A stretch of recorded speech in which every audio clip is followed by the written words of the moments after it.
बीडचे सरपंच संतोष देशमुख हत्या प्रकरणात कॅबिनेट मंत्री धनंजय मुंडे यांचे निकटवर्तीय वाल्मिक कराड यांना आरोपी म्हणून नामांकित करण्यात आल्यानंतर अखेर धनंजय मुंडे यांनी राजीनामा दिला आहे।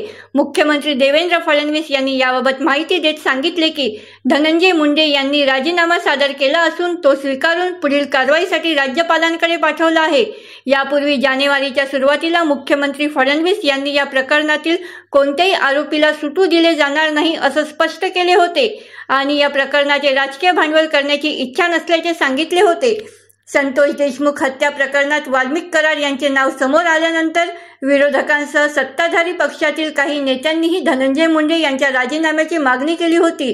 विरोधकांनी राजीनामा न दिल्यास सभागृहाचे कामकाज ठप्प करण्याचा इशारा दिला होता।